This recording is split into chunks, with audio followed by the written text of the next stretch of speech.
Okay, Mayor, you could start. Do we have enough? We have Laura, Lauren, Larry, Nicole, Donna. Okay. Welcome, everybody, to the Board of Trustees meeting for Tuesday, February 9th, 2021. Is there a motion to open the meeting? Trustee Taylor, second Dirazi, all in favor? Okay, the meeting is open. Can we all rise for the Pledge of Allegiance? I pledge of allegiance to the flag of the United States of America, which and is to the republic for which it stands. one nation, under God, indivisible, with liberty and justice for all.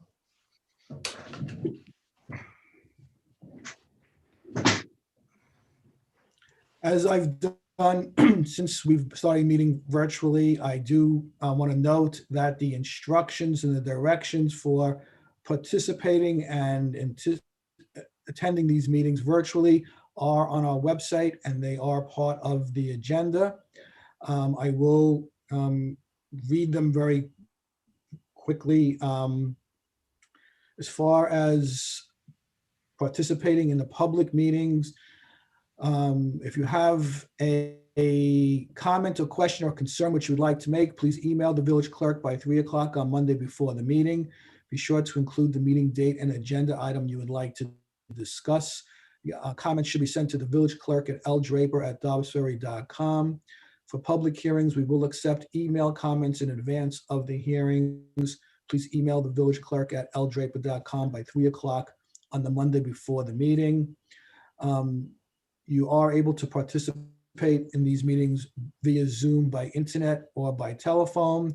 The videos can also be viewed after each meeting on YouTube and will be posted on the village website. To log in onto Zoom, visit the link provided in the agenda. Once connected to the meeting, you will be auto-muted to prevent audio interference. When the meeting is about to start, click on that link and join the meeting. To join by phone, simply call the number indicated in the Zoom invitation for that particular meeting. You will be automatically muted when you are on the call. If you are dialing in by phone, you may raise your hand by dialing 9, and you may mute or unmute yourself by dialing *6. Okay.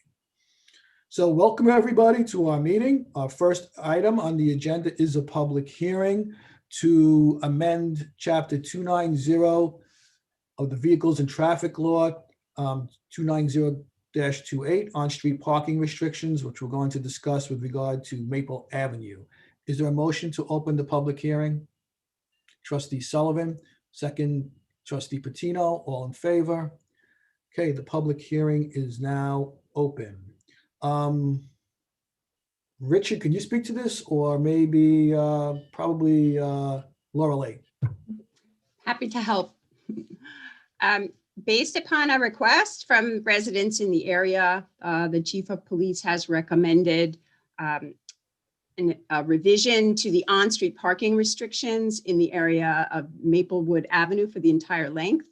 It is a narrow street, and in order to encourage the safe co-use of individuals and vehicles on this property, they're suggesting to limit on-street public parking to one side only. So that is the role and function of this local law. You did receive written comments today in support of this from one of the residents who was instrumental in bringing this forth to you. So you can acknowledge receipt of that comment, and then you can open it up to see if there are further comments. Well, let me just at the outset acknowledge receipt of Don Mara's email dated February 9th, 2021. And just to make it clear, I think this proposed law is to restrict parking on the south side of Maplewood Avenue. There will be no parking on the southern side of Maplewood Avenue for its entire length. And I think the chief has indicated from the police department, and I know from the other emergency services, that it would be safer if we could eliminate parking on that side so that the emergency vehicles can get to where they have to go without the problem of parked cars on both sides of the street. So is there anybody from the any trustees that want to talk about this? The traffic committee did take this up, I know, and they were in favor of it. I would just very briefly say, I think there are a number of areas in the village that have similar problems, just given the narrow streets and the turns. I've spoken to Ed Manley as interim administrator and Rick about it, the chief. And I think in conjunction with the fire chief, it makes sense to, and DPW, by the way, to find those choke points for emergency vehicles and for snowplows to make sure that they're properly signed to prevent parking where people shouldn't park. Steve, I see you're here. You want to have any comment about that? It just makes it easier for the emergency vehicles to get through. If both cars were parked on this side by side, you wouldn't be able to fit. So eliminating the one side is perfect. Okay.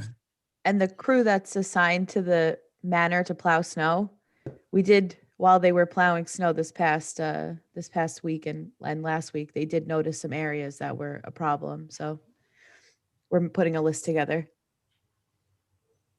Great. Any other trustees want to comment? Okay, Jen, is there anybody from the public that's here that would like to speak on this issue? No one has their hand raised right now.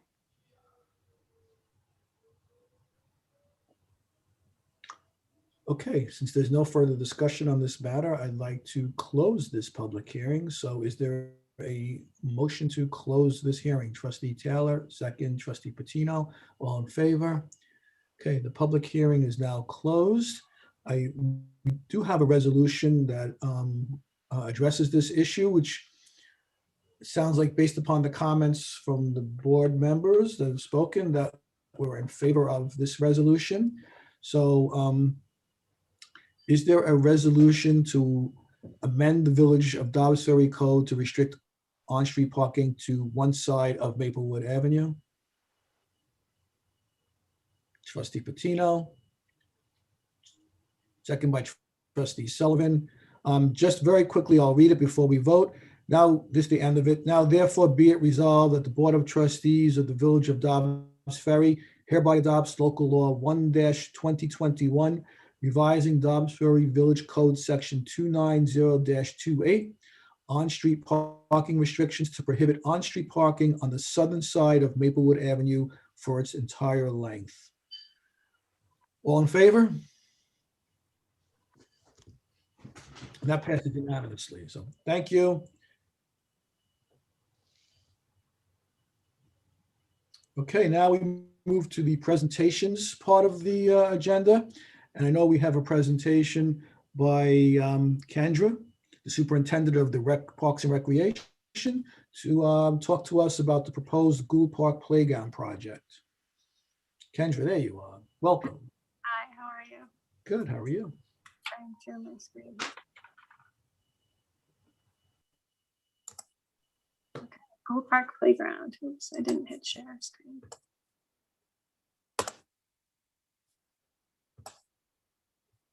Okay, so I'm here to talk about the Gould Park Playground renovations. A little over 2 years ago, we formed a playground group and invited residents to come and share their visions and ideas for the park. We must have looked at what felt like a million different playground ideas and different playgrounds. We finally came up with a few final pieces that I'm going to share in just a little bit. This slide here, this was done by John Rapetti. He was a member of our playground group. So this is pretty much the overall vision of what we see for the park. Although we don't have the funding to complete it all, we are very excited to get the playground underway. So this first slide here kind of shows the layout of the equipment.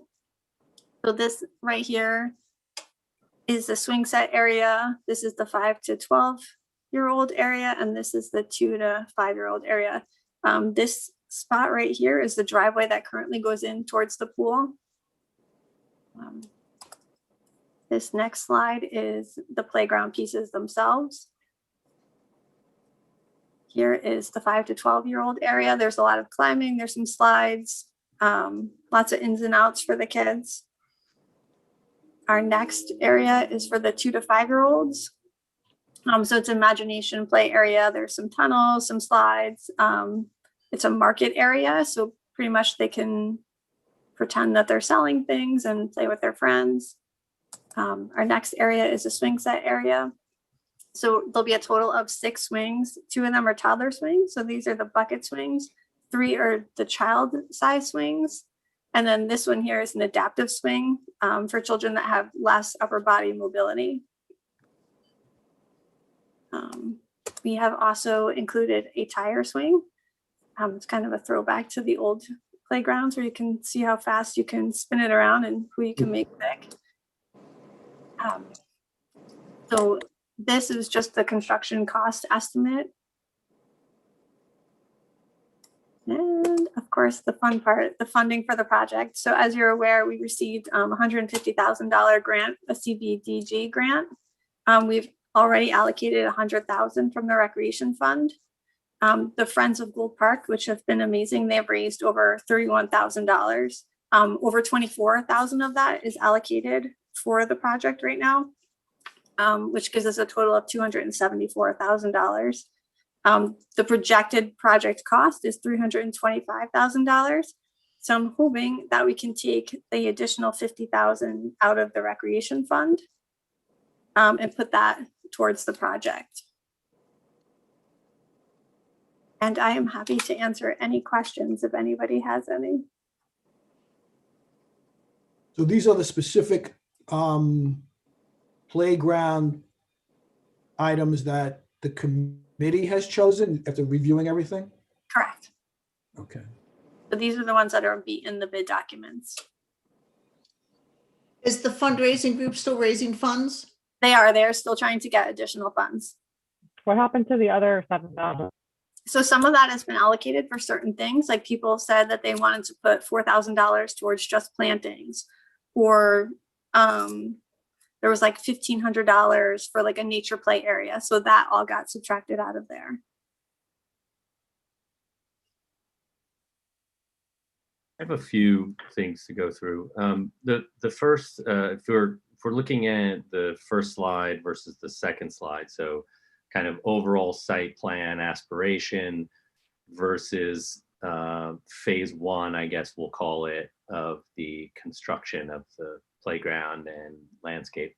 If I understand this right, what's not in the proposal is is the landscape work, the access from Ashford Avenue, and then a few kind of amenities. You know, there's like a gazebo type structure to the right, and then there's some infrastructure for, you know, farmers market, food truck kind of thing, some pathways, some things like that. Is there, first, is there a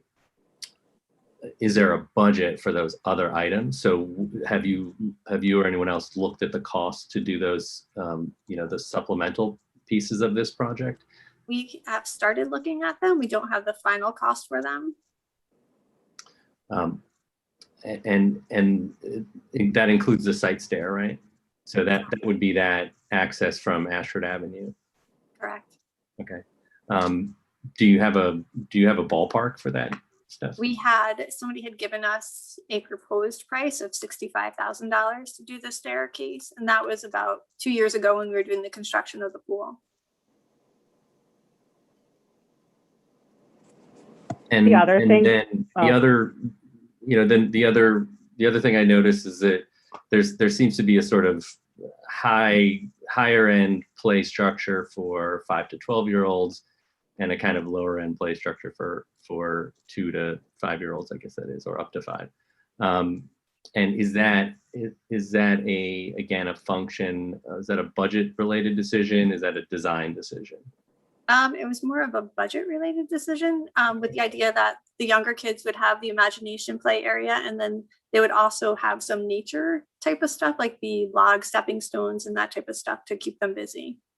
And is that the secondary place types you talked about, the nature, is that included here, or would that be like phase 2 or some other, to be determined at a later date? The fundraising group has some funds set aside for that. So some of that will be done with this, but just not as part of the grant project. Understanding the grant, I understood it to be a matching fund. Is that right? Correct. And so matching for what? For any amount that the village or the fundraising group puts towards this project? Is that Correct. right? And the max amount was 150,000. So if we want to get the most from the grant, then we needed to match 150,000. Okay, so it wouldn't exceed 150. So if right now, what we have allocated, it looks like about 125 between the village, between the park and the parks and the fundraising. So with another 25 from the village, we would max out the matching number. And then any cost above that would be a direct dollar for dollar cost to the village. Correct. Okay. The other thing to, oh, sorry, Mike, I thought you were done. No, go ahead, because you may answer my question. I know this park was kind of on everyone's mind a couple of years ago, and then I know there were some fundraising efforts, and then we had some difficulties last year, and so I'm just sort of seeing this again for the first time, and I have a bunch of questions. Most importantly, I think for everyone on this board is how do we find additional money, whether it's this year, next year, to do this playground in the best way that we can.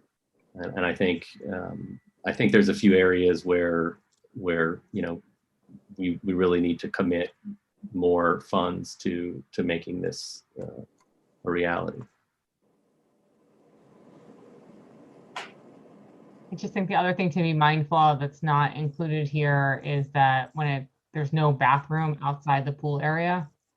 So there won't be any bathroom at Gould Park. And we had talked about a green bathroom similar to the one they have at Rockefeller. I don't know what they're called. Kendra, do you remember? Like a composting? Yeah. Yeah. So that we could have that. It obviously didn't come to fruition, but I think that's a big issue for having a public park and playground with no bathroom. And we've reached out to the school to see if they work with us on it, because they obviously use Gould Park a lot for football and other sporting events and stuff. And I don't think it was in their budget last year, and I don't know that we've revisited it. And Kendra, there are a couple people from the playground committee on the meeting. I don't know if they want to share anything, or if you want them to share anything about the fundraising or anything like that. I'm not sure if they want to speak. Yeah, I don't want to invite you guys up if you don't want to speak, but if you want to share anything, you can just raise your hand, and then Jen will add you to the panels. Yeah, and Fiona's on too if we had questions for the grant. And nobody has their hand raised.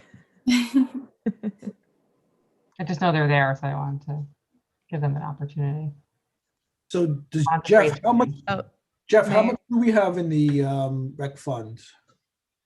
161,000 as of today. And Roughly. someone did just raise their hand. Okay. Jeff, does that include the money that we're going to get from 41 when they get their permit? It doesn't, Does right? not. And what is that again? Is that 125 or? Is there 16 units? Yeah. And it was before the code change. Right, yeah. I think it's 16. Is it 160? 160 then? Okay. Yeah. Is it fair to say if we can, have we reached out to some of the institutions that they are in our village that so much discussion has been mentioned about being part of the community, like Mercy College. Help me, somebody else, please. That I'm going blind. Obviously, Masters, Children's Village, Masters. Mercy. There's a lot of not-for-profits involved. there's so many different institutions in our community that, in one way or another, will benefit probably from this project. How we reach out to any of those institutions like Master School and Mercy College. Kendra, just curiosity. That would be a function of the not-for-profit or the group seeking fundraising. It's not a function of a trustee per se. Lori Lee can confirm that, but the fundraising group could certainly do that. No, and that's the reason why, Richard, that we actually created that group, or that Right. group was created. So then that's my question: have they reached out to any of those institutions? I will believe that. I don't know how much Kendra knows about that, but I'm just curious about it. I'm not sure if they've reached out to any of them. I know they've reached out to a lot of different corporations and businesses in the village. Okay. Just Hi, on this is- from the playground committee and fundraising group, if she wants to share something. Sure. This is DeSanne Davis talking. I'm a resident on Maple Street, right next to Gold Park. And we've reached out mostly to businesses. A lot of the larger institutions that we did reach out to were not in a position to give directly to the village. But we did get a lot of support from residents. We got a lot of support from smaller businesses, either through incentives for individuals to donate or directly in support of the playground equipment and the park itself. I just want to emphasize that I think the money that was raised remarkably has come from lots of people giving at lots of different amounts, all the way from $1 up to a few thousand. And it really represents many people in our community coming together to support this park. And not just for the playground, but for it to be a space for people to gather and to have outdoor community space that looks nice and is nice for the environment and, has more green space. And then the last thing I just wanted to say was that, I think with the playground underway for the last 2 years and the grant stipulations, we're really eager to have the playground installed this spring so that it can be usable starting this summer. Thank you. Thank you. Are there any restrictions, like a time limit when we have to do this because of this grant? By the end of the year, So it has to be finished by the end of this year? correct. Okay. I know if Fiona's here, maybe she can tell us we can get more money somewhere. Fiona. Fiona, can you hear us?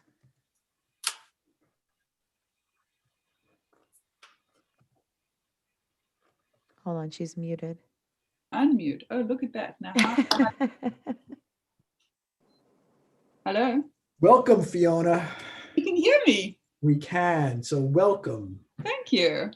I know this isn't what you were dialing in for, but I was just, maybe you could shed some light on this. Is there any hope for us to get more money out of this, or is there any other, any other options for us? There is not an option to get more CDBG grant for this project. However, there is another CDBG grant round coming up with applications. They haven't announced the due date, but likely June of 2021. The match will always be 50%. I'm trying to think how we could segment the project to make a second project out of it such that it would essentially contribute to the playground, but I can't think how, because we were pretty detailed in our original application.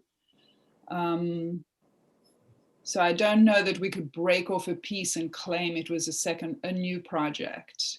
If there was something else you needed done in the vicinity, we could certainly apply for a second CDBG grant, because they do like projects that support one another. Okay. It's good to know, and we can think about that, but I guess, so we're on the hook for the rest of it. And I mean, it seems to me that we have the money and, 50,000 is enough to move this along. So, I mean, I'd be in favor of it. I don't And know. Just one thing before we move on, the subject of a restroom that would be shared with the football field and the athletic facilities in general. I wonder if that might be something that might qualify for a supplemental grant, if that's different enough. Yes, that's different enough. We actually talked about a green flush restroom for the original grant application because I think there's not sewer right there, if I remember correctly, but we would have a tough time getting a permit for a green flush restroom because if I remember correctly, George would know these things, the sewer is close enough that the county would give us a tough time getting a permit, but far enough that it would be a little expensive to run to a restroom. So did you have a traditional comfort station in mind, or did you have one of these green flush ones in mind? Green flush. I hadn't had any thought about it other than having heard we need a bathroom, and then we might be able to get a grant for another project that's related, but not the same. So the answer is I haven't thought about it at all. Well, what we could do is if it was of interest to the village to look at the green flush, we could talk to the Westchester County Department of Health now so that by June, when the applications are due, we'd know if that was a possibility or not. Because with the new grant application, we have to submit a budget. And I'm imagining that the budget for green flush and a traditional comfort station would be very different. When's that grant due, Fiona? They haven't announced it yet. There's actually a webinar next week, maybe, or the week after, but the timing is on track for June, which is what it was due when it was due 3 years ago in the last round. Is that the same way? So it's like last time we had put in for the playground, the sidewalks, the spray pad. Maybe that was it, just 3 things. We're gonna be able to do the same thing again? I would imagine it's going to be structured much the same. So last time, the maximum number of applications that one could submit was 4. Mhm. And the grant round actually runs over 3 years. So for this coming round, it'll be projects for 22, 23, 23, 24, 24, 25. And when you put in the applications, you designate which year you'd like your project done. So for example, say we're doing the bathroom here, we would get to say in our application whether we want it done in the first of the 3 years, the second or the third. The reason this is relevant is because given the playground, it sounds like you'd like the bathroom done sooner rather than later, but one tends to be more successful in a grant if you choose the latest of the 3 years because everybody's rushing to get the first of the 3 years, right? So it's a little bit more competitive. So that's one thing to keep in mind. And the other thing to keep in mind is they try and make sure many communities get money so that a grant is not always fully funded. I'm pretty sure, Kendra, that this one was one of those that was partially funded, where you put in for 50% of the cost of the project, which may be $280,000, and then they give you $150,000, which leaves one with this quandary. Yeah, that's right. George is on if you wanted to talk about the bathroom. George? Yeah, Fiona's correct, what she stated earlier, that we have to go to the Department of Health and talk to them about sooner than later and get a read on them if that's going to be acceptable with some type of plan of actual facility that the village would like to use. Okay. Any other questions or comments? Yeah, I have another, I'm going to belabor my point. Jeff, I apologize about this in advance, but I think that the $50,000 or so that Garrison proposed I think it's a good idea, but I think we should all be working to increase that number. It doesn't cover a number of the other elements that I think are crucial, meaning the landscape and the access from Ashford Avenue. And now yet another issue, the bathroom issue. And I think it's a rare opportunity for a community to show what they value.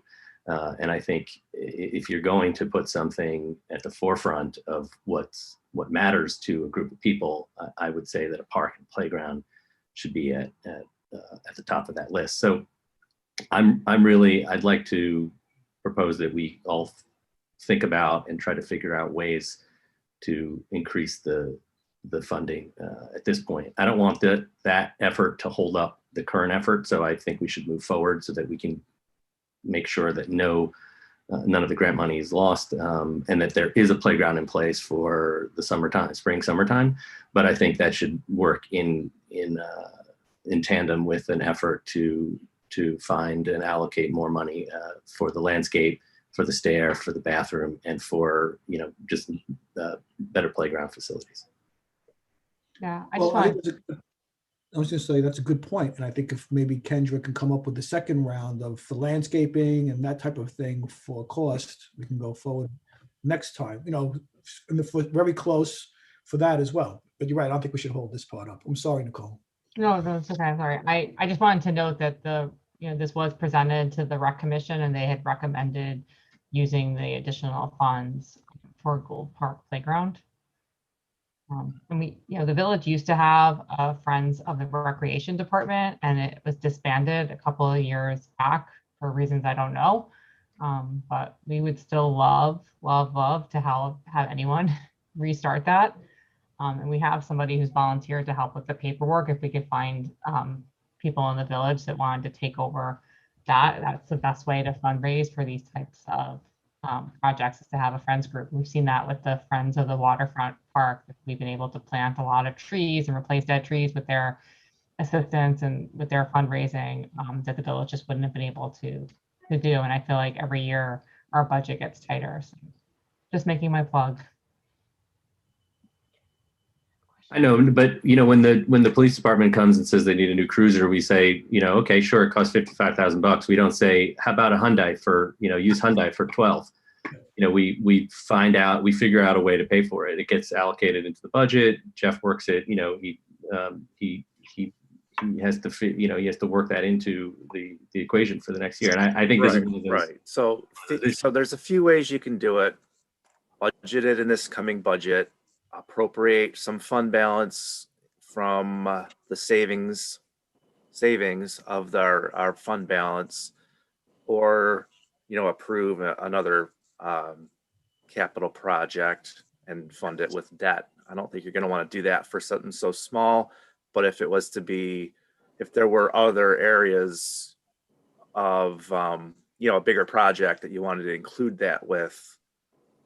But those are, to me, the three ways. I don't think there's gonna be enough time to do grant money for this, for getting the balance of this project done. But there's ways to get it paid for. But it's gonna be kind of up to you. If how the budget works. If you take it and spend it, you take it away from something else potentially. That's all. So in that vein, with the rec fund, what other things might the rec fund be penciled or pinned for in the future that we're thinking about? And how is it going to be replenished? Like, I want to understand a little bit more about how taking the 50 out, then we're getting some more. We were also going to do XYZ with that. Just a little better understanding of, if that money is gone, is this where it needs to go? Or is there something else that we're not going to do now because we're taking it out? Or is it safe because it's going to be replenished with future projects that have been approved, etc.? One of our big projects that we were looking to do was the spray pad at Memorial Park. So we were trying to kind of build up to that.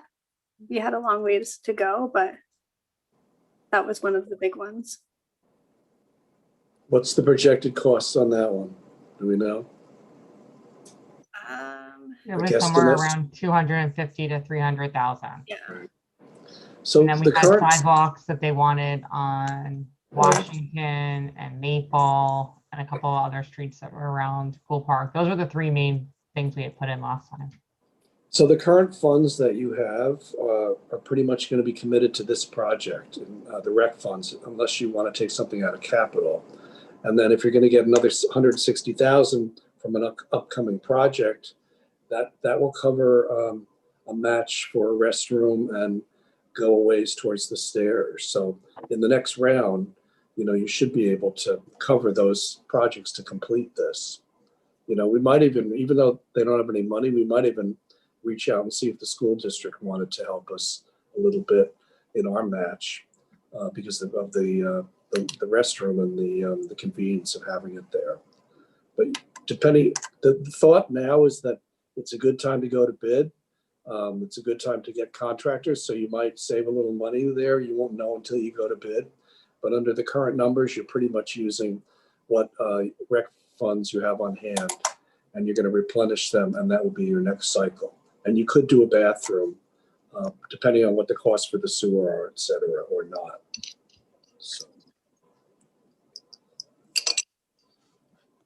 So tonight, should we just approve the initial 50,000 and then come back when we have more detailed plans?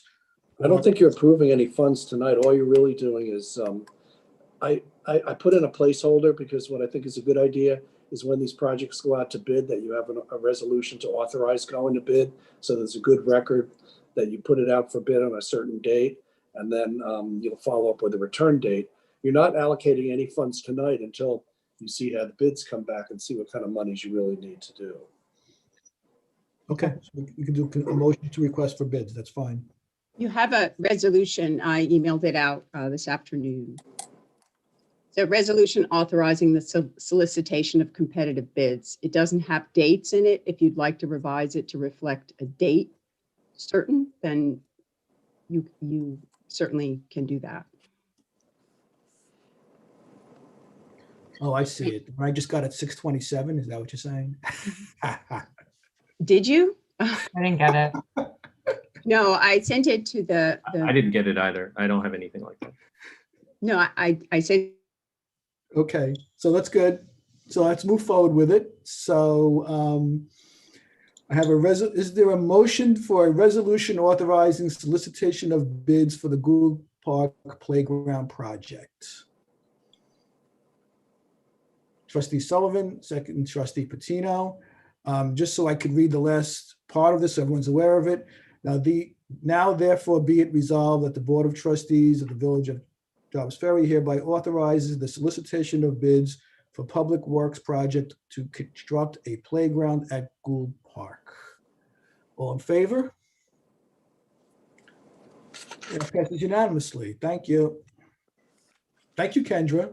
And thank you, everybody online. Thanks, Kendra. Thanks, Who's been Kendra. involved in this. Thank you. Have a great night, guys. Thank you. Okay, Fiona and George, you're up next. You're going to talk about the Main Street Sidewalk project.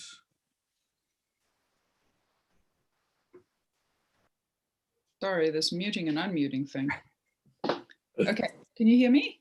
Yes, we can. Oh, good. So the New York Main Street, the Dobbs Ferry Main Street project was conceived in 2017 when we got a grant from the New York State Department of Transportation. The project includes streetscape improvements along Main Street from the intersection of Cedar to the intersection of Chestnut, both sides of the street. The majority of the project is new sidewalks. Curbs are going to be replaced as needed. The majority of the length will be using the existing curbs. And street trees will be replaced as the village decides. In addition to the sidewalk, there is an imprint border along the sidewalk, which is concrete imprint in order to match the existing imprint round the corner on Cedar Street. The grant was received in 2017, and we had some difficulties in getting a design engineer because the size of the project is relatively small for the kind of engineers who design regularly for the DOT, because the Department of Transportation has some pretty strict criteria. And therefore some of the larger firms are the ones that take on these kind of projects. We attempted to get a design engineer through the grant twice, and we were unsuccessful. And so we went to the Department of Transportation in 2019 and requested that the full amount of the grant be put into the construction phase. In other words, that they move the grant money assigned for design out of design and into construction. What this achieved was that the village could hire their own design engineers, since now grant funds were not paying for the design. And Hahn Engineering was retained by the village and designed the project. Then we went out to bid with that project on February 14th. The bid went out for the Main Street streetscapes, and unfortunately the bids came in very high. The engineer's estimate, just to illustrate for the project, was $556,000, and I'm now talking about the baseline bid without the add alternates, which we'll come to. So the engineer's estimate was $556,000, and the lowest responsible bid was $709,000. Because of these high bids and the somewhat unfortunate timing, given that it coincided with the beginning of COVID and the great concerns about budget that arose with COVID, the village sought permission from the DOT to reject the bids. The DOT concurred with the village's request, and in April, the bids were rejected. In July 2020, again, only a few months into COVID, the village administrator, Manley at the time, was his attention was brought by the DOT to an earmark that the village had received years before for a parking expansion project. After the earmark had been granted, no action had been taken. So it had never been, that grant had never been taken to contract. The project had not been started. Basically, there was not activity against the project. And therefore the DOT advised that they would be taking that grant money back unless the village could spend it. Now I've got to try and remember when you had to expend it by. September 2022, the project would have had to be complete, and that no extensions to that date would be granted by the DOT. So basically it was like a spend it or lose it deal. Mr. Manley spoke to the mayor and Jeff about it and decided to take the DOT up on their offer to repurpose that funding. And I had sort of encouraged that with a concept that it's better to have one project that you can afford to do than two projects that you can't afford to do. We applied to the DOT agreed to repurpose the money. That repurposing came through really recently. I'm estimating off the top of my head 3 or 4 weeks ago. And now the DOT has issued contracts for the new combined grant. By new combined, I mean the initial Main Street grant added to this repurposed grant, so that now our grant funding from the DOT is $550,000 for the project. Just to break that down, the Main Street grant was for $305,000. The repurposed parking grant was $245,000. So the total grant money now is $550,000. Both grants require a 20% match from the village. And so the village, in accepting the grant, would be on the hook for $137,500. The project is slightly more expensive than the 2 grants plus the 2 matches. In accepting the grant, the combined grant, the village is required to resolve a resolution, and that resolution includes the statement that if the cost of the project comes in above the costs of the grants, that the village will pay the balance of the project. This is not unusual. It is just unusual and specific to the DOT. I believe I haven't seen any other agency do it, that you actually have to put it in the resolution. And the reason I believe that it's in the resolution is that the DOT is very adamant that grant projects be executed for the full envisaged scope. You know, you write this grant application, you say, oh, I'm going to do these 7 things, and then you get your funding, you realize you can only do 5. And we all go back to the DOT and say, well, can we do these 5? And the answer is always no. The grant has to be done the way it was conceived. I believe that's the full history of the grant. And so the reason that George and I are here tonight is not only to answer lots of questions about the project, George will be happy to talk about those, but also to ask the board if you would like me to bring this resolution from the DOT accepting the combined grant, and B, if the board would like to authorize the village to go back out to bid on the main street. And before I hand it over to George, I just want to point out that there is reason to expect that bids would come in lower now than they did in February, March of last year. As the village administrator said before, on the Gould Park project, bids are coming in lower in some cases. And therefore, George and I feel that a responsible action might be to rebid the project and see what the bids come in at now in this new economy and in this particular moment in time, in order to find out what the project will cost now. Because without that bid, there's really very little way to know what construction will cost. Mr. Palmer. Thank you, Fiona. And I apologize for my, you can't see me. My camera is not working. I think my 3-year-old had something to do with it, but could be wrong. As Fiona mentioned, she went through the project and the costs and the obligations. The project's designed, it's all 80/80 compliant. It went through a DOT review. Their DOT ADA officer reviewed it. They said it was all fine. So the plans are all set to go again. We just have to change some dates, go out to bid. And as Fiona said, we need the board's authorization to do that, to find out prices from contractors and see what the climate is for a rebid. I have a question. We were recently talking about, I forget the exact term, but an eco-friendly concrete mix. The Sustainable was talking to us about. Would that be part of this, or would that make it even more expensive? We could add that in there as an alternate, and Alyssa and I were talking back and forth about what that Rivertown mix would be. But we could put it in there as an alternate to find out what that cost would be and see if it's something that, if all the bids come in low and that one comes in slightly high or whatnot, that, you might want to move forward with it. So, Mr. Palmer, it's a low carbon embodied admixture that a number of communities have used and have shown to be comparable in costs to traditional mixtures. I think that we're all very keen to work going forward using low carbon embodied materials, and I think the village should take the lead on that.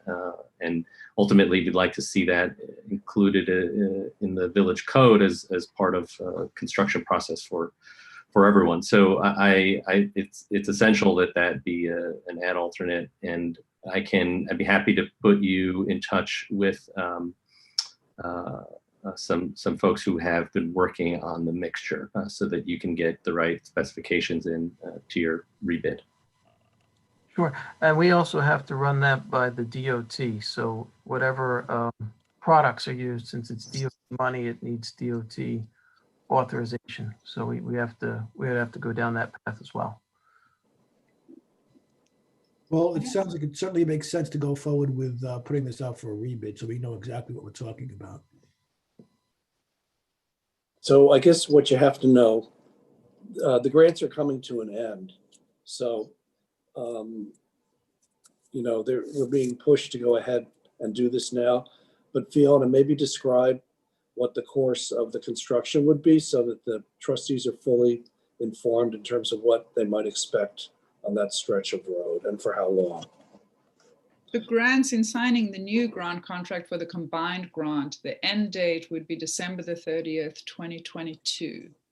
The project's estimated to take around 9 months.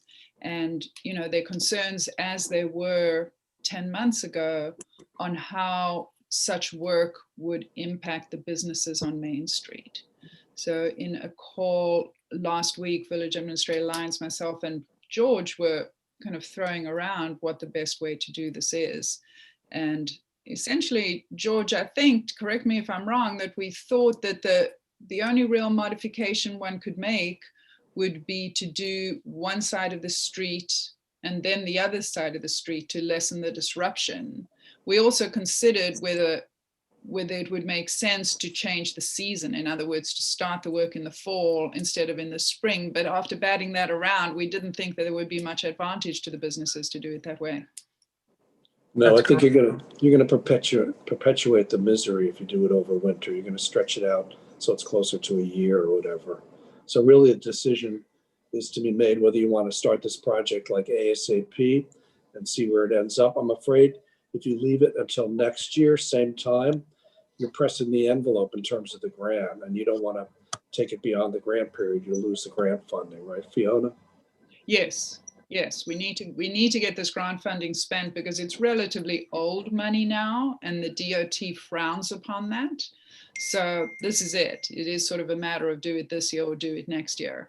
I was looking back through some old emails 10 months ago in debating this issue with Village Administrator Manley, George, and myself. And there was some concern that the village brought up at that time about restaurants, with outdoor dining now with COVID in order to keep dining going and how you would do a sidewalk project. So I just throw that in there, not because I have anything intelligent to say about it, but just that I know it was of concern to the village this time last year. It's a concern. So, If we were to start this project this spring, I would worry it might kill our restaurants if there's isn't full indoor dining. As weak as they already are from what's going on, I think if you told the restaurants they weren't going to have sidewalk dining this spring and summer, they might just close their doors now. Christy, you're close to the restaurants. Do you agree? Yes, absolutely. I mean, So that's The loss might be greater. That's the quandary. That's why we're here tonight, because you've got, it's another one of those tough choices, you do it now. I don't think there's anything to be gained if you start the project in June or July, or you wait till next year, but then you really have to make sure that there's no hitches or you're jeopardizing your grant money. And if we lose the grant money, there's no chance of applying for it again and getting it another time? There's little chance. I have not heard of a project, particularly projects with the Department of Transportation, where you can not do a project and then come back and apply for the same project. That I haven't heard of. And there also hasn't been a pandemic. I mean, it's a little. Yeah. This is an extra. And that is true, but there's some state and federal agencies that haven't changed their policies, even though you think they would have because of the pandemic. Yeah. Makes no sense. So I just don't think that the improvement of the sidewalks is as beneficial to the downtown as having the downtown be able to have sidewalks for the year after COVID. I think pushing it out a year is just what we have to do and try our luck again next year doing it and just hold hard and fast to making it happen in hopes that, they've gotten back to normal and can withstand the disruption next year. Can we have a schedule proposed by the bidders so that we can then consider that a little more closely and look at what those dates would mean? And actually, as part of that, we could presumably, and maybe somebody can tell me this is impractical, but incorporate terms in the bid that would provide serious incentives for the project to be completed within a certain period of time. If we go to bid now, we can always not do it again, or are we jeopardizing something by going to bid now, not doing it, and then going to bid again next year? Not really. I don't see that you're jeopardizing anything. Certainly not on the grant front. George will talk to the contractor side, but on the grant front, no. You could go out and bid it again and again because the cost of rebidding is not high because obviously all the plans are approved. You have an approved project. And that's the only way to really test the market. We would probably run it by the DOT just before the bid went out to make them aware of these issues with COVID and why we were doing it, because they do have to concur before we reject the bids. And last time we got them to concur based on the whole COVID thing, right? That the village just had great concerns about revenue streams and we're not sure how they were going to be affected. So we would make sure that the same thing was set up in advance here. But no, from a grant perspective, you could bid it again and again as long as the DOT concurs. And they would really concur or not concur based on whether they thought that you were playing with the contractors, playing with the price, trying to influence things, right? Because they're all trying to make sure everything's very fair and above board. George, what do you think on the contractor side? Yeah, like you said, it's not an issue for them. They go out to bid. A lot of these contractors already have their prices. They've already bid it once. It's a matter of checking materials and how competitive they want to be. Seems like it's pretty straightforward. And you can always reject the bid. You can get the bids in, and when they come in, if you don't like them, you just reject them and then put it out again. So the last few bids we had a lot of contractors bidding work. So it's good. It's a good time to bid work. Is the only concern about doing it next year that we might run into a problem of it taking longer than 9 months and not being done by December 30th? I think my concern would be that we don't really know what's going to happen to the cost of materials. You know, to bid it right now, like as in right now, we can compare it to bids that have come in recently and think, hope, dream, you know, that they'll come in 8-10% lower than they did last year. Look, it's all think, hope, dream until we get the numbers, but we have sort of a foundation to judge the material cost. But over the next year, with the pandemic and with the hope rebuild and with the new administration, you know, will costs go up or costs go down for materials? It's very hard to know. And is it the whole of Main Street, like from Cedar all the way to the end? To Chestnut. Just those first few blocks. And the whole project, like both sides, will take 9 months? Like what if you did like half, like the half where the restaurants are later? I don't even know if that would work as I'm thinking about it. Never mind. I don't think it would work. There's restaurants on the north and south side or east and west, doesn't matter. Yeah, I had the same idea trying to stage it, but as you say, it's impossible to do really. And Lori Lee, maybe you could check it out. I thought there was some kind of constraint on just sort of like dropping bid requests out there if you weren't really firmly moving with the project. Maybe just check that out before, if they move in that direction. You know, you're allowed to solicit bids, but you're generally, it's for bona fide intention to move forward. And I'm not sure what the benefit at this point of going out is if you're not gonna move forward with this project now on a 9-month calendar. You know, you're not going to get a developer or a contractor that's going to come in and say he's going to do it in 3 months. It's just not going to happen. So.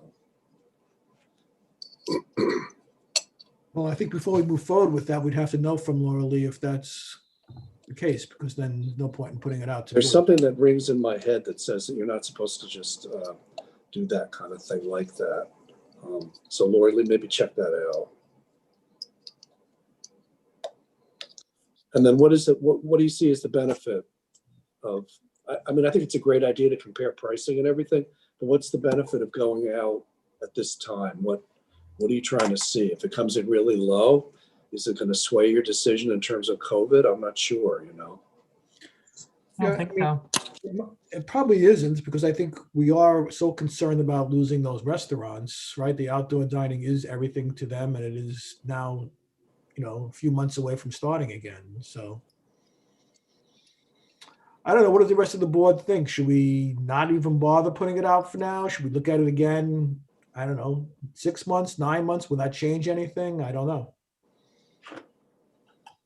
We have have we seen a plan of how the work would progress? Because I realize that in theory that this is hugely problematic, but in practice, if we looked at this and certain restaurants were being affected for a short period of time and we could find some way to accommodate them using, some other space that's allocated, maybe that's feasible. It's hard to say. It's highly disruptive. And we spoke the other day, Fiona, the three of us, and Fiona was talking about maybe you could guarantee restaurants that they wouldn't be disrupted for X amount of time. I forget what time you threw out, but it's still very tough on the restaurants, right? What were you talking about, Fiona, the other day? Well, I was kind of hoping that we could stage the construction so that each door had to worry for about 3 to 4 weeks. But after you and George and I talked about it, I don't know. I think it's a little pie in the sky. I think it's very pie in the sky. You can't really do that to the contractor, They won't go for it. You also have a project coming at 41 Cedar. Right. Although I did get a communication from the attorney today who wants to have a discussion. And there's the potential that they'll be seeking an extension of their site plan approval. So, in terms of, you would want to be able to coordinate the project so it's not 9 months here and then 9 months with the private project that's going to be on the corner that will also be disruptive. So there's a lot of coordination at this point, and I think until we really understand where your private project is going to be in the seasons, is it more or less disruptive for both to be going on at the same time, or is it better to have it stacked up? I don't know what the answer is, but contacting the businesses would be helpful. But Fiona, you mentioned, I thought the grants were expiring the end of 22, but you mentioned September of 22 for one of them. Is that true? Because then the project would have to start like January, which is impossible. Yeah, that was the September was the prior grant. Now that they're combined into one great grant, both of them have to be done by December 2022. Okay, so you could do it in 22. Yeah. You could have everything prepped and ready to go, put the bid out in January, and 2 weeks out, get a return. You could award the contract within a month. You could start in the spring, right, Fiona? You absolutely can do that. I mean, I did once do a roof project where it then started to rain, and it rained and it rained and it rained. But I tried to forget that project as an anomaly. But one of the things that we have to consider is that we really don't know where the government regulations will continue for restaurants, for bars. So this is something that we really have no idea. So if things sort of improve a little bit and they don't go back to normal 100%, we're really crucifying our businesses in Main Street and Cedar. Yeah, I agree. I don't see how we can possibly do this during the summer. It's even if they do start some indoor dining, I think our restaurants need the outdoor space to help recoup the money that they've lost. So should we put this over for 9 months and we might look at it again in 9 months? Is that or 6 months? What does everybody think? I think that we need to wait definitely to see how COVID-19 and the vaccination continues, how the government changes regulations, because this is a very lucrative project that we all been so excited about it. Especially me, I was so supportive of this, and I was very upset, and it's money that I don't want to lose, but the price that we might pay for doing this project, it just might not be worth it. It just might be too much of a high cost. Right, I agree. I think we should wait till the fall and revisit it, but be prepared to get everything done. Like if we vote on it in September or October, I don't know what the timing is. Like, do you have to wait to January to vote on it to send the bid out? We vote in September to send the bid out for January, and just be uber prepared so we can move really quickly. And if we do, we should have, who is it? Like a project manager on it to make sure that it gets done in a timely fashion, like devoted specifically to that project. There's a requirement from the DOT that a construction inspector be on site every hour that work's being done, which is one of the reasons DOT projects can be kind of expensive because you have to pay for that construction inspector. But that does mean that there's someone there every hour that work's being done to push it along.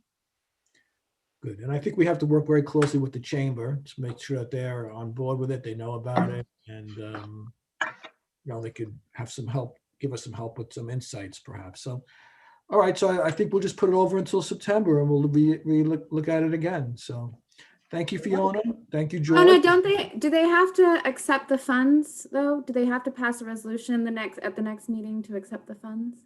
I'm actually thinking, at least, of going to the DOT now and talking about COVID and restaurants and business and seeing what they recommend. So if I can get back to you with that answer once I've had a chance to talk to the DOT. I mean, they tend to really dig their heels in on everything, but to a point, it is a pandemic. So, maybe they have a plan in the back of their minds.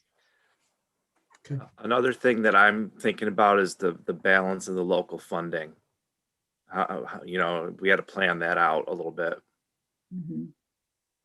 And that number's kind of hard to know because it depends so much on the bids. We know what the match is, and then we could just take a stab at a range for the balance, but it would be a stab until the bids come in. But that my point is that it's not going to be something we can just, necessarily just come up with $200,000, for example. Yeah. You know what I mean? But if the work's not started until next spring of 22, you could maybe put some of it into capital for the current budget coming up, and some of it can go into the subsequent year's budget. Is there anything in the, I'm sorry, is there anything in the I have LD3? transferred some back when this project was approved to the capital fund to cover this, to cover the local portion that was for when that project was approved. Yeah, I'm so sorry. I think that was for the first grant, if I remember correctly, when we did that resolution, right, Jeff? So that would have been 76,000, a little over 76. Yeah, was there's what the there's match was. 100,000. I've transferred 100,000 just in case there were overages. Yeah. Is that for this project alone?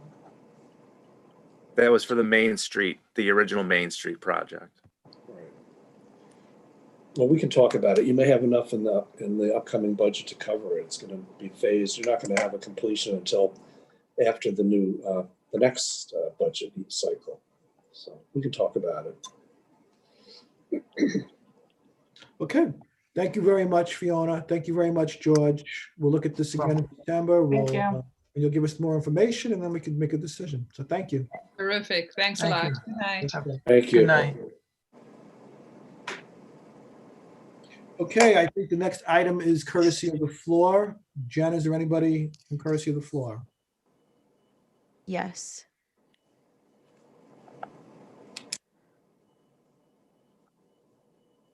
Helena, can you hear us? Yes, thank you. And, I'm sorry, can you state your name and your address for the record? Yes, I'm Helena Colenda. I live at 92 Mohican Park Avenue here in Dobbs. And I'm here on behalf of the Tree Consortium. First of all, I just want to thank the mayor and the trustees for the incredible work that you've done over the past year. It's been a really tough time, and you have been so responsive and informative. So on behalf of our family, at least, but I think for the village more generally, really appreciate all the hard work. Thank you.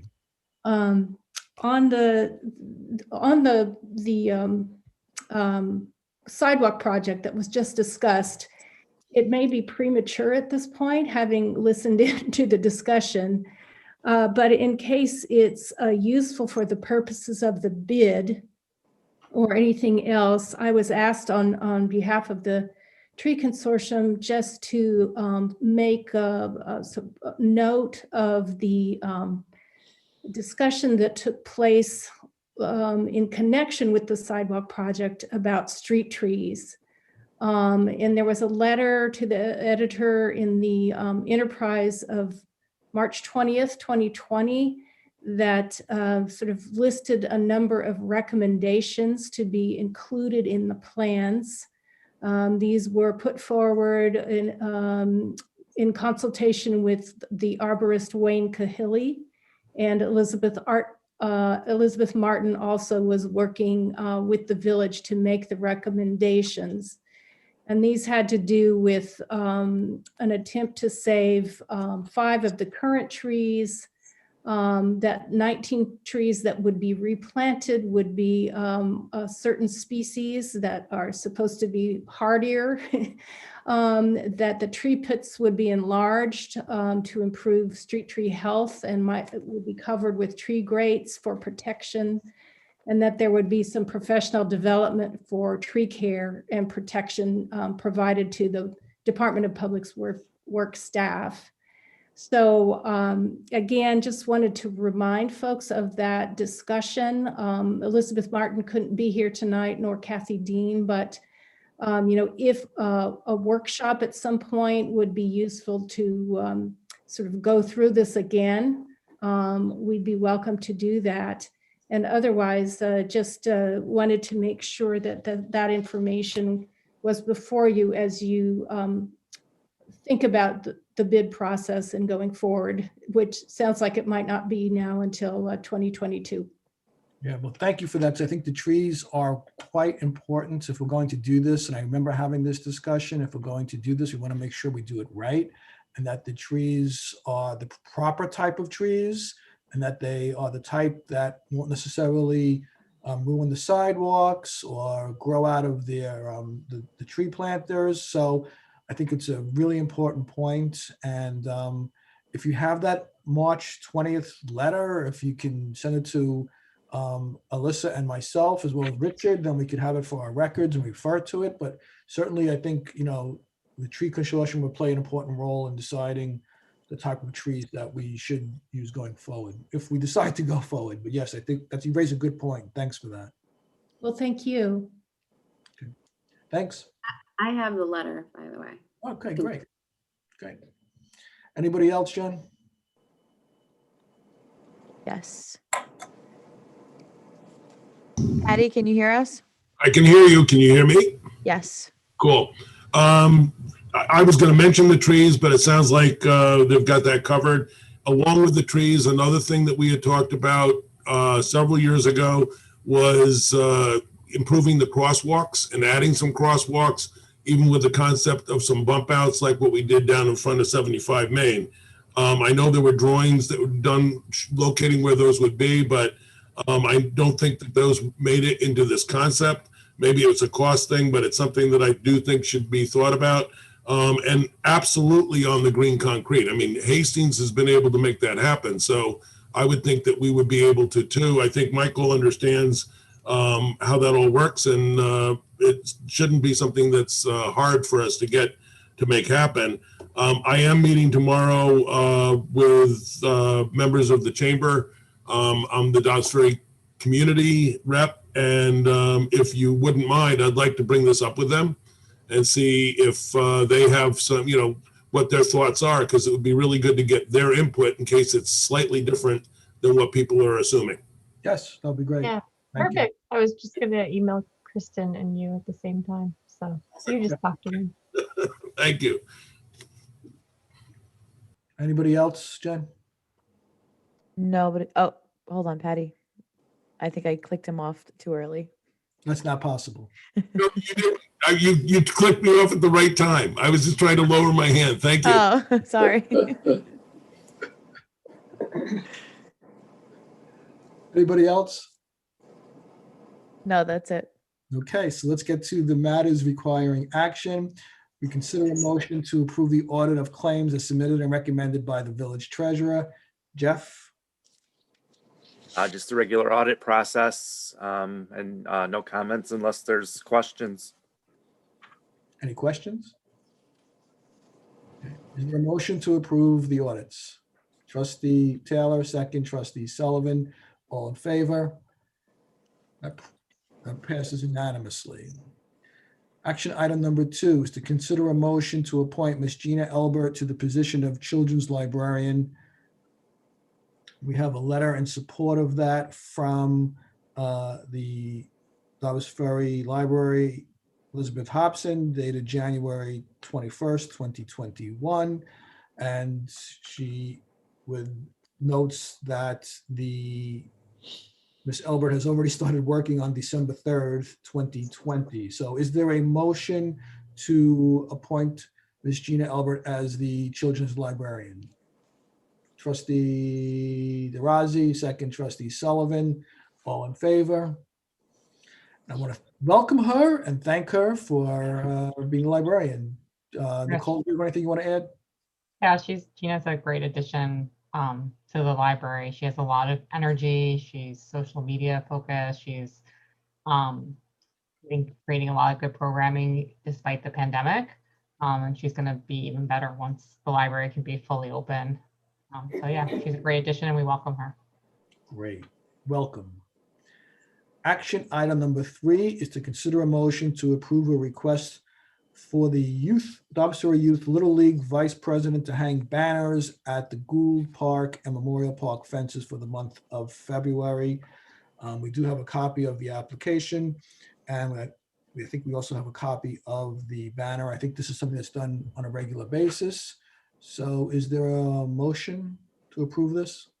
I just had a question, Sure. Mayor, because I don't remember, but I remember the Girl Scouts had asked a couple weeks back if they could put a sign up for those plaques that they had hung at Gould. Yeah, I was just going to bring that up. Those are there, but then the mass, Yeah, we never took down sign the was mass never sign. removed. Mhm. So they're just kind of on top of each other. I would just say that I'm happy to approve this, but maybe we should just do a little better organizing over there, so it just doesn't become, like a signpost with everything stuck on top of one another. Yeah, the Girl Scout tiles are where they normally put these signs. So I'm not sure that the Gould Park would work unless we move their stuff too. Okay, so why don't we leave it to Richard and Elizabeth Draper, and they could decide where to put it on around Gould Park. But I guess you're right. We don't want it all to lose its value if they all meld into each other. So, okay. Is there a motion? Trustee Patino, second trustee DeRozzi, all in favor?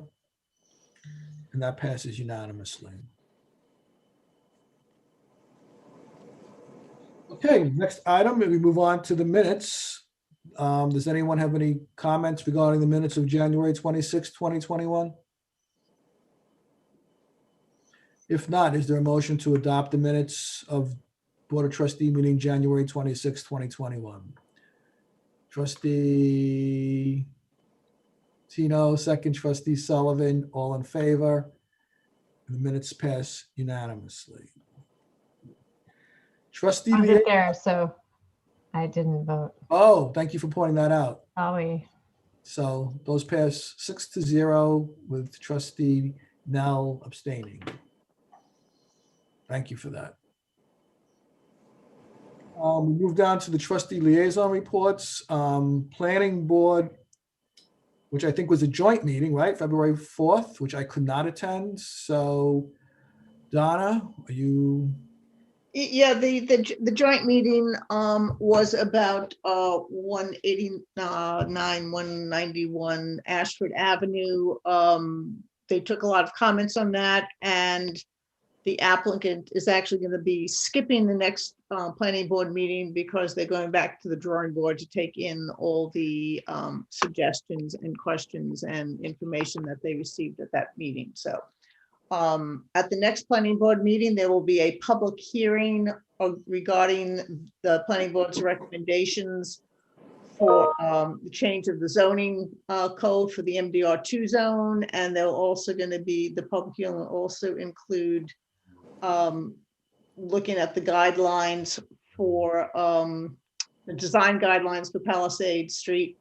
And after that public hearing, I don't know whether they'll vote on it that day or not, but once they vote upon it, it will be sent to the Board of Trustees for our review. Okay, thank you. Parks and Rec, which was February 8th. Nicole? Oh, I thought you'd want to give the update. Okay. Well, I Mayor. was there, and so was Trustee DeRozzi. We were there, and but we'll leave you as the liaison to give the report. The rec commission met with the mayor, myself, Trustee DeRossi, the chief of police, and the DPW to discuss rules about waterfront park and parties and fees and different recommendations. And, I think the consensus from the rec commission is that they would like to limit group gatherings of no more than 25. There'll be a designated space north of the playground for those gatherings. There'll have to be a sign for the permit so that people are aware that there's going to be, it's been a reserved space for a certain amount of time, whatever. And they recommended certain fees that I think that they'll be presenting to us. There was also a lot of discussion about how much increased garbage and usage of the park there was this past year, presumably because of COVID. So we discussed maybe having other different types of receptacles so that they're bigger holes. I think the ones with the tops create problems. I'm trying to think what else we discussed. There was a really long discussion. Removing the grills. Oh, and they recommended removing the grills as well because they think that would limit, the huge gatherings and the disruptive parties and stuff that sometimes happen down there. Except for July 4th, they would be portable grills would be allowed on July 4th. I think those are the highlights. So I think they'll make a formal recommendation to us, and it's ultimately our decision or our policy to make on what we want to do down there. I think they're recommending for the parties it'd be like $150 for residents to reserve the space and $300 for non-residents. We are somewhat restricted on what we can do down in the park because they took money from the county to build it out. So there were restrictions in that grant about how we can restrict it and stuff like that. So, and then, the other thing that was discussed is whether we should limit the number of large events per year, so like maybe 5 or 6 or something. And then once you reach that maximum, like that's it. Any other requests, it's, we just don't allow it anymore. Right, and there's also discussion around about bicycles and what to do about the bicycles. So I think that was a good recommendation, though. They want to paint on the walkways no bicycles because it's really just little kids biking, and so maybe that would remind people that it's not allowed. I think a lot of people don't realize it's not allowed. Right. So I think the signage is important as well. So I think it's, they should send us a formal request or a list of what they would like. Recommendation, yeah. Yeah, and then we can go, as a board, we could decide what we would approve and not approve, so. Yeah, Richard, I don't know if you can find out what we're able to do vis-a-vis like fee structures for residents and non-residents so that we don't like do anything in violation of the grant money or whatever it is. Yeah, I'll look into it. I'm familiar with the concept. Let me look into it. AHRB? Nothing exciting happening there. Some nice decks and stuff happening on houses. Okay. I can tell you more about it if you'd like. Not particularly. Okay. Unless you feel it's relevant to the village as a whole. Not really. Although they were in the joint meeting, but we already talked about that, so that's the other part. I would note though that I think our AHRB is down 2 members or 3 members. I think just maybe 2 alternates. Yeah. And I think it'd be good to have, a complete board if there's any people watching that still want to volunteer and be on a statutory board in Dobbs Ferry. Mm-hmm. That's a good point. We should encourage that because sometimes, and I think Mike could speak to this better than anyone, there have been times when you may not have been able to even get a quorum going on. So it's much easier to get a quorum when you are virtual. So I don't think it's much harder to bow out of a meeting these days. They seem to be doing pretty well now. Okay. I'm trying to help by recruiting. I've had no success to date, fortunately. I'm not a good salesman for that position, having spent too long in it. That's right. You did say you had some people in mind. So next time, pass their names on to us and we'll send it. I have somebody I think I can suggest, consider it. So ideally, it would be a woman or a person of color also. Well, I'm 0 for 2 with that. I'm sorry. Because we definitely hit the white man minimum. Oh, there's Dipta. Is that her name? Is I say Dipta? Oh, right. That's true. That's true. She's That's a true. woman and she's person of color. That's true. Any air. Okay, I with take that, it back. We could take a white man, I suppose. announcements. Does anybody have any announcements they would like to make? The policing community survey that's out, unless you were going to make it. We have a community survey going out. We'd love to hear everybody's experiences with the Dobbs Ferry in particular police department, because it gets a little confusing with all the times you're pulled over by other police departments. But the link is online. Elisa can speak to where it is on the site, or Liz actually could speak to where it is on the site. But I think, how many responses do we have so far, Lisa? It's been a pretty good turnout. In the digital, I think it's like 517 the last time I looked, Great. 520. Yeah. Take that, Terrytown. We're gonna get 1,000, no problem. It'd be great to get 1,000, at least 10% of our residents. I'd like to make everything a competition. I was going to say that everything's a competition with you and all the nearby communities every time. It like gets people amped to do it, right? Like, You know what motivates Christy? Counting the numbers, it's 1 per household, isn't it? Not 1 per resident? Yes. Right. Christy, how many questions are in the survey? I opened it, but I haven't completed yet. 34, I think. Okay. But a lot of them, like if you don't have an experience to respond about, then it's a much shorter survey. And if you have like 5 experiences, then it's longer. So No, I don't have any. That's good. oh. So we are planning on having, and Alyssa can tell me the date because I don't have it offhand. We are planning, I think, to have a public forum, a public meeting. Is that correct? That's what the last thing we discussed. February 25th at 7 o'clock on Zoom, and the Zoom link hasn't been posted yet. Okay. So the public is encouraged to attend that meeting virtually at that time. We will send out more information on that. We have been meeting. We've had, I think, 3 meetings so far. We've sent out the survey, and we're moving forward with this, and we will get the report issued so the residents can take a look at it. So thank you, everybody, for that. Any other announcements?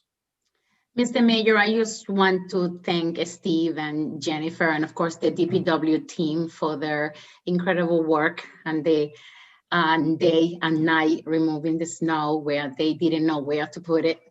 And I know that you guys work so hard on trying to do your very best, and I'm just grateful that it's kind of over. And I hope that you guys didn't get too much of a hard time from people about where to put the snow. Because I know there's a lot of people talking about it, you know, with the drivers being black, and it's like everybody was experiencing the same problem. Every community. I mean, my hotel got plowed, and it was like they just black straight up the entrance of my hotel. It's like, you know, but you got to understand. So thank you so much, guys, for what you did. Of course. In terms of like competing with other villages, I feel like we always win in terms of snow removal and clean streets. You like drive to Hastings 5 feet away from my house, and it's like, glad I live in Dobbs.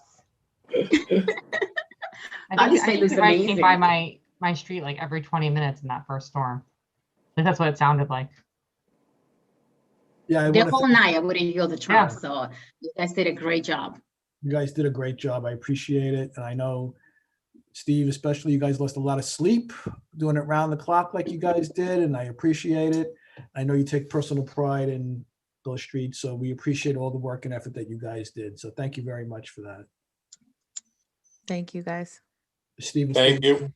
Oh, there he is. Okay. You're welcome. Any other announcements? Nicole, how's the ice skating rink coming along? So they had it up and running a couple of days. It's so weather dependent. So some days it's been too warm, and then we had like over 2 feet of snow. So they finally got the snow off of there, but I think it's a little sludgy. So I think if it gets cooler again this week, it'll be open. So they posted on their if you have Facebook, on their Facebook page. And then probably on the website too. But hopefully it'll be open depending on the temps. It's really nice though, and it's great for the kids to be outside. And they have a fire pit for us cold parents, so I was warm while I was there for a few hours. It looks good. I drove by it a few times. It looked great. So. Anybody else have anything else? Okay, no, having heard no further business, is there a motion to close this meeting, to adjourn this meeting? Trustee Patino, second trustee Nell, all in favor? That passes unanimously. Good night, everybody. I appreciate it. Good night. Good night. Nice.